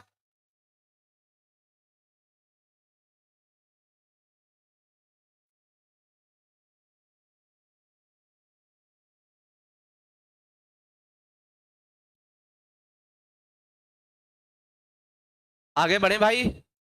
चले मेरी बात बहुत ध्यान से समझना। यार कितने ऑब्जर्वेशंस हैं, कितने ऑब्जर्वेशंस हैं? 20 ऑब्जर्वेशन। और उनका सम कितना है, सॉरी मीन कितना है? 40। तो हम लोग देखें sigma xi upon number of observations 20 that is equal to mean. Mean कितना? 40। तो ये जो सिग्मा एक्सआई आएगा, क्या ये करेक्ट वाला कि इनकरेक्ट वाला? इनकरेक्ट वाला। अरे क्योंकि इसमें इनकरेक्ट वैल्यूज भी है, तो इनकरेक्ट वाला कितना आ जाएगा? 800 आ जाएगा। अब मेरी बात सुनना बहुत ध्यान से, बहुत अच्छे से समझना। कभी भी आपको सिग्मा एक्सआई निकालना, लेकिन कौन सा? करेक्ट वाला। कौन सा? डायरेक्ट। बहुत ध्यान से देखो, ये फॉर्मूला याद रखना। कभी भी सिग्मा एक्सआई निकालना, कौन सा? करेक्ट वाला। तो आप क्या करें, सिग्मा एक्सआई कौन सा? इनकरेक्ट वाला। माइनस करोगे sum, sum of incorrect values, sum of incorrect values, और प्लस कर देंगे, प्लस कर देंगे sum of correct values, sum of correct values. ये बात समझ में आ रही? डायरेक्ट आपको ये करना कि मतलब कौन आया कौन गया उससे मतलब नहीं, आपको कौन सा सिग्मा निकालना है? करेक्ट वाला। यदि इनकरेक्ट सम पता है तो उससे हम लोग इनकरेक्ट वाली वैल्यूज का सम, भाई बहुत सारी वैल्यूज हो सकती है इनकरेक्ट, उनको क्या कर देंगे? सब्ट्रैक्ट, और जितनी करेक्ट वैल्यूज होंगी उनका सम इसमें क्या कर देंगे? ऐड। तो डायरेक्टली हम लोग देखते हैं सिग्मा ऑफ एक्स आई, लेकिन करेक्ट सम देखें तो करेक्ट सम, इनकरेक्ट सम कितना? 800 माइनस इनकरेक्ट वैल्यू कौन सी थी? 53 को देखा गया, 33 लिख दिया गया। इफ वन ऑब्जर्वेशन था क्या, और वो रॉन्गली क्या कर दिया गया? 33। तो रॉन्ग कौन था? 33, 53 नहीं था। अरे भाषा समझो, 53 था लेकिन उसको क्या कर दिया गया? 33 रॉन्गली ऐसा लिख दिया गया। तो रॉन्ग वाला ये हो गया, और करेक्ट वाला कौन? 53। आ रही बात समझ में? तो अभी ये सम कितना निकला? 800, 820 निकल के आया। क्या इसका अब एक चीज समझो बेटा, क्या नंबर ऑफ ऑब्जर्वेशन में कोई इफेक्ट पड़ा? एक ऑब्जर्वेशन गलत तो एक ऑब्जर्वेशन सही, वही सेम ही तो है। नंबर ऑफ ऑब्जर्वेशन पे कोई इफेक्ट नहीं पड़ा। तो मीन की बात करें तो करेक्ट सम, करेक्ट सम कितना है? 820 अपॉन नंबर ऑफ ऑब्जर्वेशन कितने? 20। कितना आ गया? कौन सा ऑप्शन? A option correct. लिख लो भाई।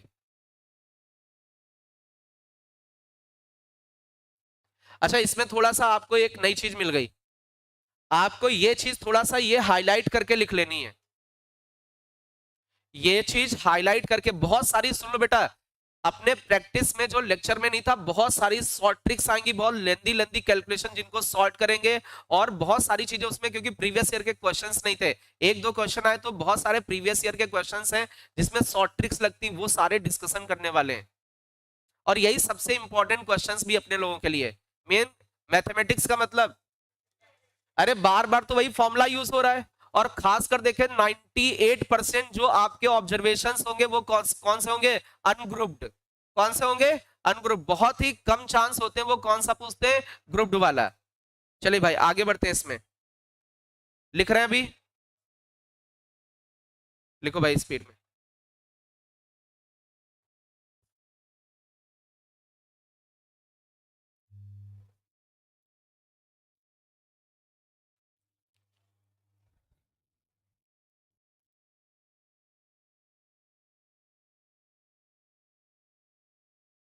चलिए इसके आगे हम लोग बढ़ते हैं।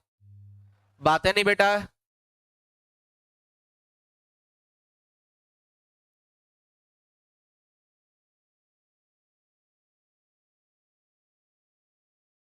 इसमें आपको आंसर तो पहले से पता है।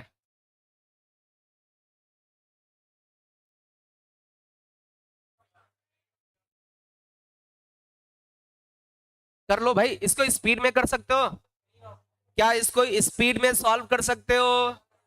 अपनी स्पीड मेंटेन कर सकते हो? अरे थोड़ा स्पीड मेंटेन करो अभी। ये क्वेश्चन इसलिए कि आप अपनी स्पीड थोड़ा सा मेंटेन करें इसमें।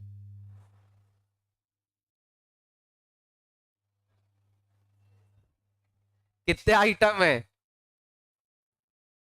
कितने हैं? 100 आइटम है ना? चलो भाई, 100 आइटम है इसमें।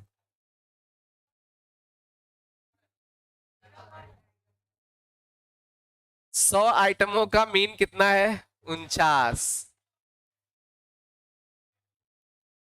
और फिर कुछ डिस्कवर कर दिया गया आइटमों के साथ। 3 आइटम कैसे हैं? अच्छा, ये थे ऐसे और ऐसे लिख दिए गए, मतलब ये रॉन्गली ऐसे लिख दिए गए, तो करेक्ट वाला बताना। तो स्पीड में कर सकते हो, है ना भाई? देखो, डायरेक्ट लिखे सिग्मा एक्सआई, कौन सा इनकरेक्ट वाला आएगा? Upon number of observation 100, mean कितना? 49। तो इनकरेक्ट सम निकल के आया, इनकरेक्ट सम निकल के आया 4900। वी नो दैट करेक्ट सम निकालना है, करेक्ट सम निकालना, डायरेक्ट फॉर्मूला पता है। इनकरेक्ट सम, ये फॉर्मूला भी लिखने की जरूरत नहीं होगी वहां पर, मैं तो लिख रहा हूं इनकरेक्ट सम माइनस इनकरेक्ट वैल्यूज कौन कौन सी हैं? 40, 20, 50, और प्लस करेक्ट वैल्यूज कौन सी हैं? 60, 70, 80, 60, 70, 80। तो जितनी इनकरेक्ट उतनी ही करेक्ट, नंबर ऑफ ऑब्जर्वेशन पे कोई इफेक्ट नहीं पड़ेगा।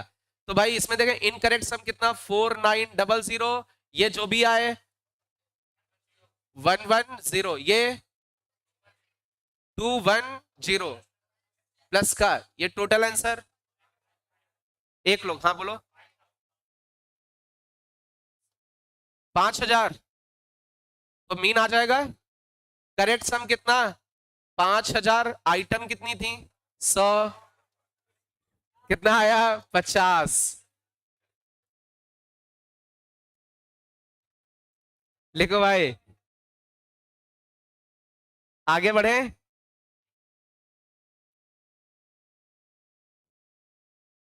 आगे बढ़ जाए भाई, स्पीड में लिखो।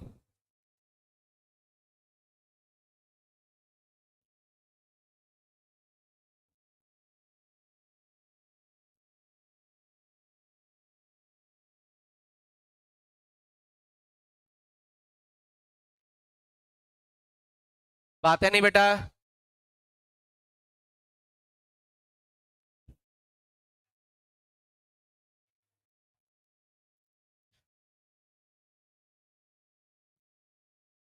क्या आपको ये कंबाइंड मीन याद है?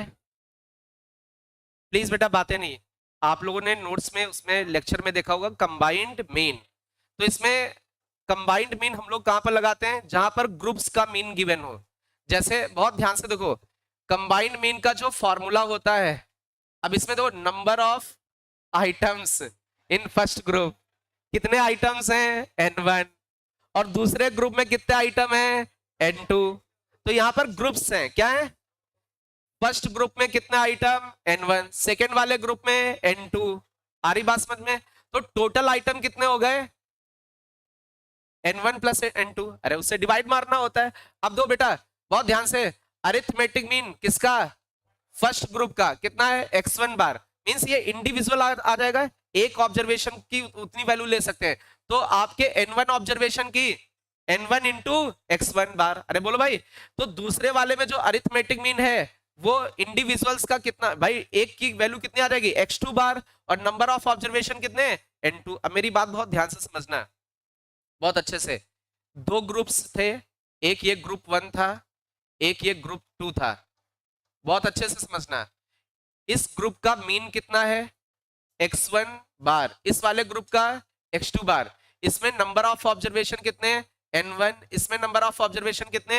n2। अब ये मीन मुझे निकालना है, तो मीन का फॉर्मूला होगा इनका प्रोडक्ट, ठीक है, x1 का बार इंटू n1, इनका प्रोडक्ट x2 का बार इंटू n2, अपॉन में जितने number of observation n1 plus n2। अच्छा, ऐसा जरूरी नहीं है कि दो ग्रुप हों, वहां पर कितने हो सकते हैं, 3 ग्रुप भी हो सकते हैं, तो वहां पर x3 bar into n3, 4 group भी हो सकते हैं, 5, जितने ग्रुप हो उसी हिसाब से अपना फॉर्मूला बढ़ जाएगा। तो थोड़ा सा इसको स्पीड में लिख ले, इसको स्पीड में लिख ले, इसी पर बेस्ड जेई वाले क्वेश्चंस लेते हैं।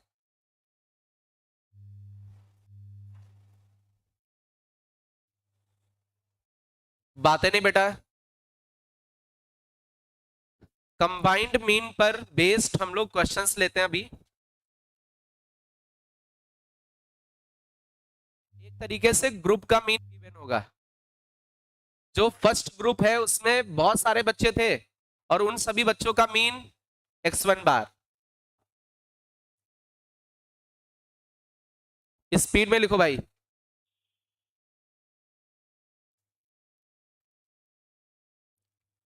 स्पीड में ये फॉर्मूला लिख लें।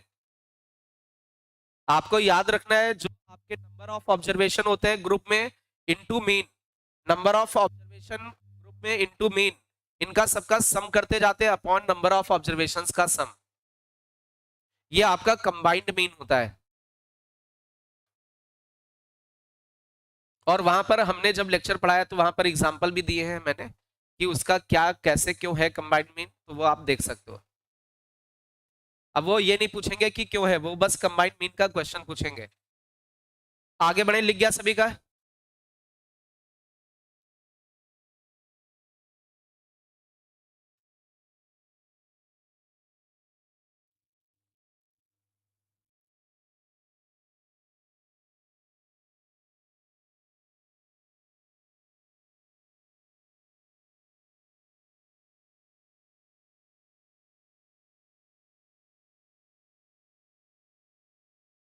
चलिए बातें नहीं बेटा आपस में।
लिख गया बेटा क्वेश्चन?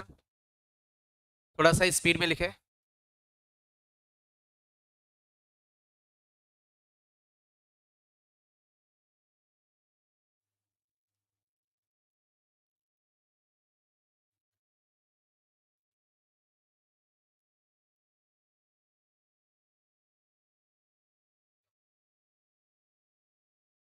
चलिए मेरी मेरी बात बहुत ध्यान से समझना है, बहुत अच्छे से समझने की कोशिश करना है।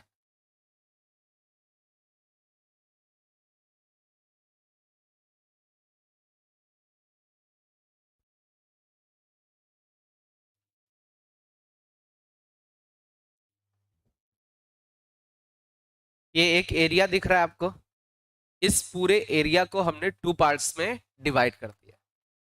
कितने पार्ट्स में? 2 पार्ट्स में। जैसे आप लोगों ने देखा होगा कि मुर्गी वाले फॉर्म देखे हैं ना, तो ये एक मुर्गी फॉर्म है और उसको 2 ग्रुप में डिवाइड कर दिया। इधर क्या रख दिया? मुर्गे, और इधर मुर्गियां। तो इधर मुर्गे आ गए और इधर मुर्गियां आ गई। अच्छा ये ग्रुप्स होंगे ना, तो ये ग्रुप कौन सा है? अरे ग्रुप 1 है। और ये कौन सा? ग्रुप 2 है।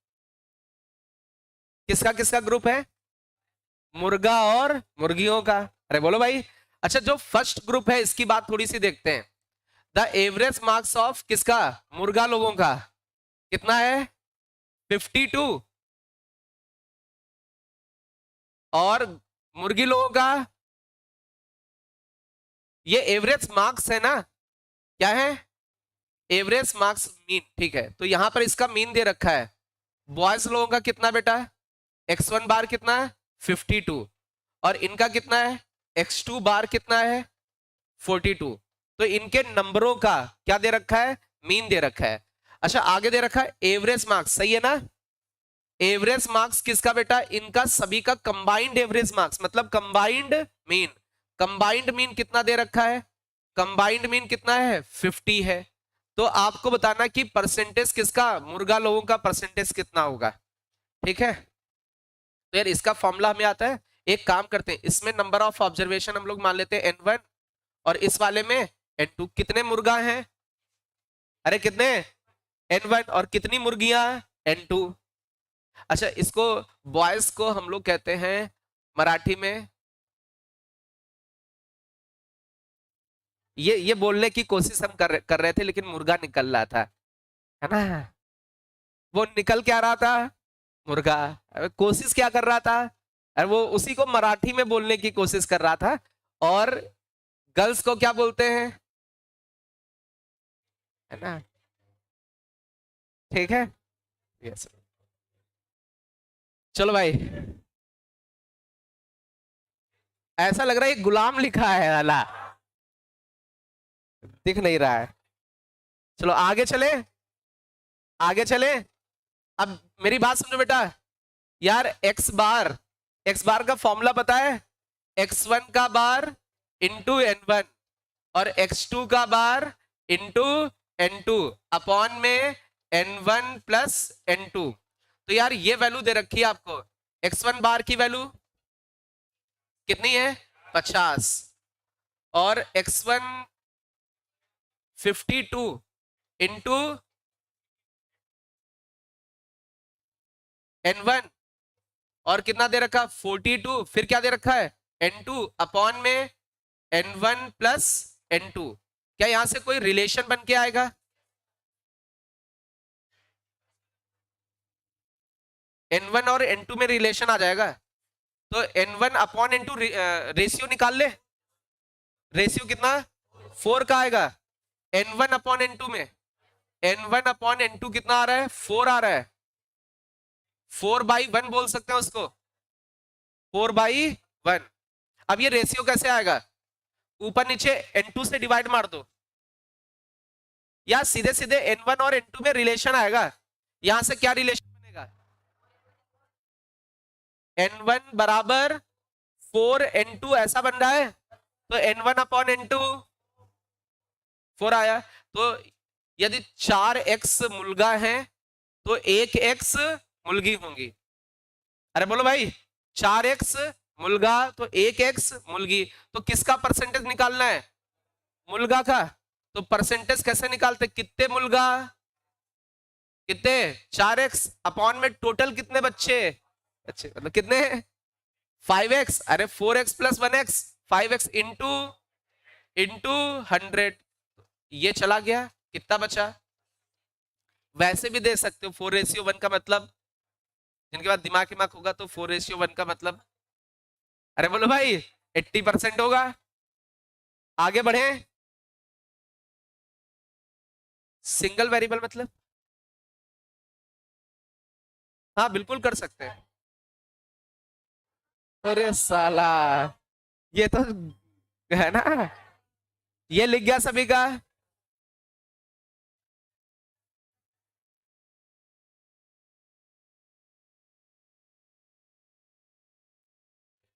बेटा बातें नहीं, थोड़ा सा स्पीड में इसको सॉल्व करो, बहुत ज्यादा स्पीड में आंसर आना चाहिए, स्पीड मेंटेन करो भाई इस क्वेश्चन में, आपस में बिल्कुल बात नहीं, स्पीड में क्वेश्चन सॉल्व होना चाहिए,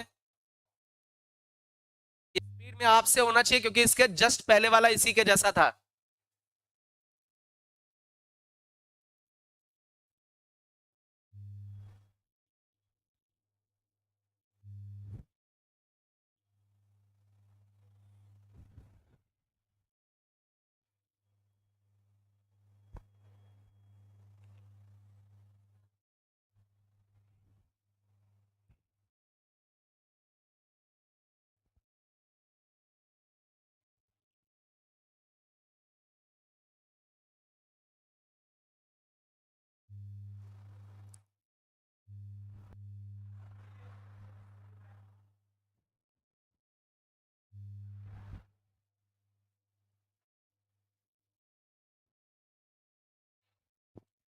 कितना देख ले भाई, टोटल कितने। क्वेश्चन वैसे लिखते नहीं, सीधा सोल्यूशन। और जो ये ऐसा नहीं कर रहे हैं उनके पास अच्छी नोट्स नहीं होगी, रिवीजन के समय वो बेकार हो जाएंगे, फ्लॉप। इसलिए सोल्यूशन पहले जरूरी नहीं, पहले आसान अच्छे से आराम से नोट्स बनाओ भाई। मुझे क्या, मैं तो एक दो लेक्चर का होता है स्टेटिस्टिक्स, मुझे क्या, मैं खत्म कर सकता हूं। मुझे कौन सा पड़ा आपको प्रैक्टिस कराने की, वो भी क्लास में।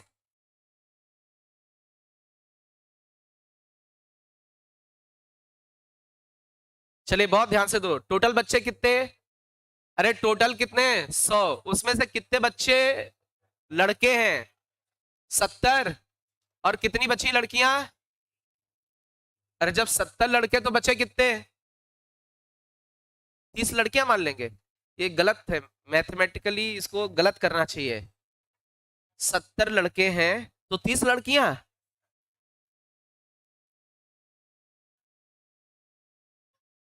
ये जनरली आईआईटी वालों को सुधारना चाहिए। 70 लड़के हैं तो ये हम बता नहीं सकते, लेकिन चलो कर लेते, क्या जा रहा है ना। अच्छा, अच्छा इन सभी का एवरेज मार्क्स कितना है। अरे कितना है, 75। नहीं, किसका है, बॉयज का है। बॉयज का एवरेज दे रखा है 75।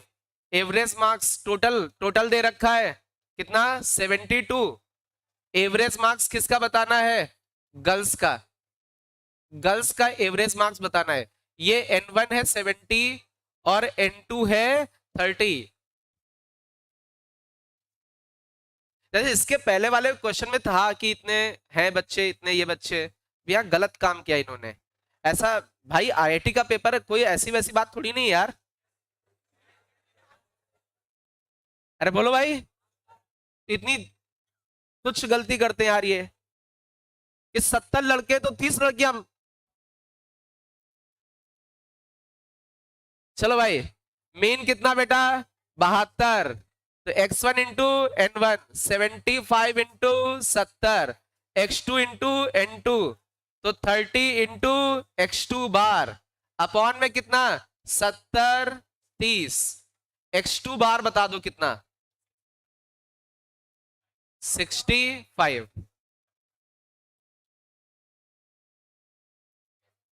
इतनी बात समझ में आई, थोड़ा स्पीड में लिखो।